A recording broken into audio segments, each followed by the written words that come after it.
Welcome back to my channel. My name is April. I am a singer-songwriter and music teacher, and today I'm gonna get into some really heavy stuff because, to be totally honest, I have been having a really hard couple of months, and I've been dealing with a lot of loss and grief, and so I'm just gonna go ahead and talk about it today and basically give you some tips if you're going through something similar. So I hope this video is helpful, and let's get started.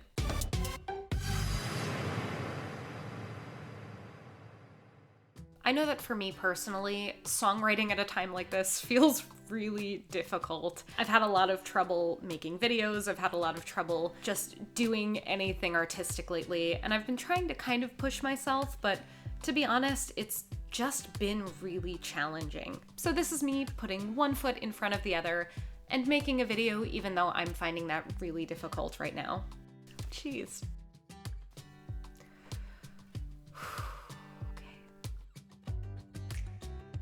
If you're currently dealing with the loss of a loved one, I am so sorry for your loss. Grief is not something that just goes away on its own, and it's not something that we can just sort of get through or get past. It's something that's always sort of with us, and it ebbs and flows. So when you go into the process of writing a song, first of all, go really easy on yourself. If this is not the moment for you, if you feel like you can't handle writing about and processing these emotions in this way at this time, that is okay. You don't have to write a song in this moment, but it can be a really cathartic, really nice and useful way to basically process some of those feelings. I know for me personally, when I'm dealing with loss, what I like to do is do something that makes me feel connected to the person I've lost. So again, this process isn't going to allow those feelings to just disappear overnight, but hopefully writing a song about your loved one and how they affected your life can give you a sense of comfort and can kind of help you through the process. So when it comes to the actual process of writing your song, start with how you're feeling. The 7 emotional stages of grief are disbelief, denial, bargaining, guilt, anger, depression, and acceptance. Not necessarily in that order. So start by thinking about where you're currently falling along that spectrum. And it's okay if that changes one moment to the next, or if you're feeling kind of a mix of emotions. And it's also okay if it's not any of these feelings. If, for instance, this loss is extremely new and you're just hearing about it and just figuring out how to deal with it, you might still be feeling a sense of shock. So in creating a main idea, take that feeling of shock and let that inform the rest of your song. A great example of this is in James Taylor's Fire and Rain. I've seen lonely times when I could not find a friend, but I always thought that I'd see you again. The main idea of this song is, I always thought that I'd see you again, which really pulls at the heartstrings, not just because it's a sad feeling, but also because it's so simple. So start simple. Come up with just a sentence to describe exactly how you're feeling in this moment. The next step is to start taking some notes. Think about the things that remind you of your loved one, or the things you used to do together. Write down the things you miss about them, or the things you're starting to notice now that they're gone. For instance, for a lot of people, this could be a shift in routine.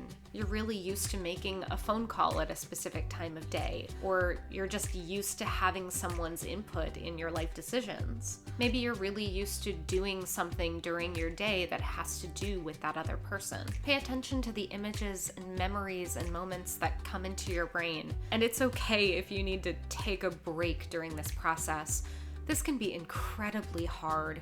I know that for me, this is nearly impossible right in the moment. And sometimes you may have to wait a long time before you're able to write about loss. So don't force yourself to sit down and write about this thing, especially when you're in such a vulnerable and emotional place. Another option is to go the route of spirituality or religion. If this happens to be something that resonates with you, or if you happen to be a very religious or spiritual person, this can be a great way to find comfort in loss. If you believe in some sort of afterlife, you can write about being reunited with your loved one again and that can provide a lot of comfort and a lot of hope for you. If, however, you're not a spiritual or religious person, if you don't believe in an afterlife, there are still lots of ways that you can find comfort. Some of them might be to write about the impact your loved one had on your life, or other people's lives, or the world as a whole. Or you can write from a more scientific perspective. Talk about how the atoms that once made up your loved one are now in the world around you. You can talk about the beauty of the circle of life,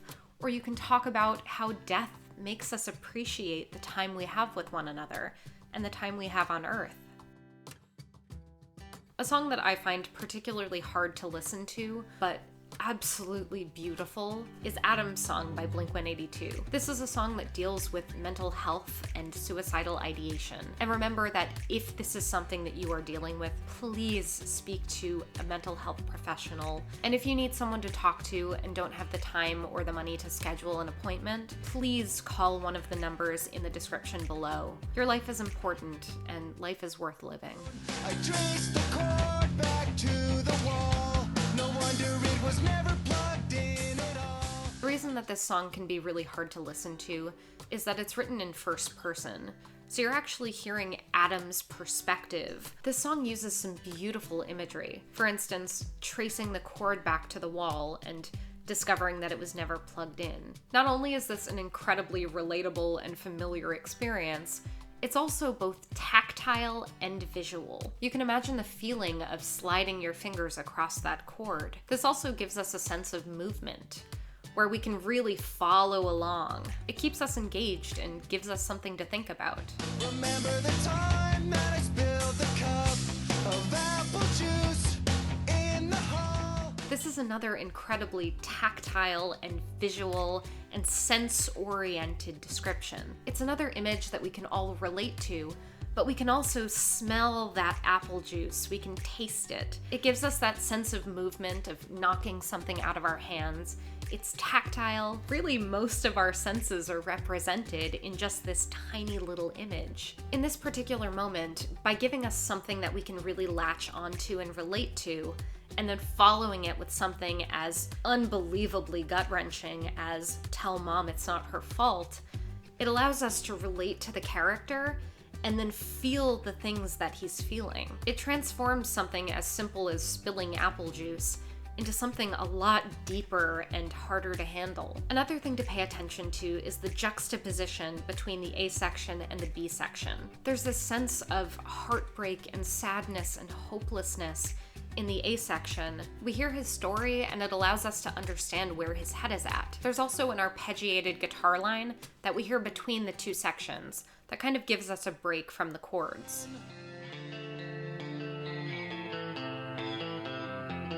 I think the guitar line really helps to add some contrast between these two sections. And then we get this B section. We couldn't wait to get outside. The world was wide too late to try. The biggest difference up front is that the guitar is no longer muted. The lyrics are also much more nostalgic and give us much more of a sense of hope, especially when we hear the phrase, "The days when I still felt alive, I couldn't wait to go outside." When that word outside happens, the entire song opens up. The drum part gets bigger and more complex, and we hear these beautiful ahs in the background vocals. It kind of creates a wall of sound that we hadn't really heard in any of the previous sections. The musical juxtaposition in this song really allows us to relate to Adam's feelings. It allows us to latch on to the sadness, but also to that sense of catharsis that he would have felt when he was young, or that he feels at the end of the song during the section in which he chooses hope. Thinking about your own death can be incredibly scary. I know that I have nights where I lie awake in existential crisis mode, and I can't fall asleep because I'm thinking so much about the concept of death. It can be really terrifying. So when writing songs about your own death, remember to take it easy on yourself, and remember to follow up the process with something that makes you feel a little more comfortable. But thinking about death regularly can actually be a really good thing, because when you push something into the back of your mind and never think about it, it's a lot harder to address it when you actually are forced into thinking about it. If I die young, bury me in satin, lay me down on a bed of roses. I I think this song is really well done because not only does it give us all of these songwriting things that we look for, like visual imagery, but it also allows this protagonist to give us her unfiltered thoughts about death. Now, there are lots of interpretations about, is this person dealing with a mental health struggle, or is she just processing the concept of death? I think it could go either way. But I think what's really beautiful about it is that she processes all of these feelings by giving us things that make her feel comfortable with the concept. The fact that when she dies, these are her wishes. Thinking about your own wishes for when you die can be very comforting because it allows you to have some sort of control over something that is incredibly uncontrollable. This song is also really helpful for people who are going through loss because it allows them to latch on to someone in this mindset. It allows them to sort of identify those feelings and relate them back to their loved one. Another option is to explore the fear that's associated with death. And I think that no song does this better than Great Gig in the Sky by Pink Floyd. The song starts, of course, with that iconic "I am not frightened of dying, any time will do." And I am not frightened of dying. Any time will do, I don't mind. And I think what's really interesting in this song in particular is that having no words after that tiny moment allows us to explore those feelings of anxiety and fear and also acceptance by just focusing in on the music. The music lets us feel those emotions very intensely, and you can feel that especially through the dynamics in the song. There are moments where the singer is belting and she's singing super loudly and with a lot of passion, and those moments really feel like fear. There's a lot of tension there. But then we also have these moments where she's very soft, and then we feel this sort of sense of relaxation almost, like she's accepting it.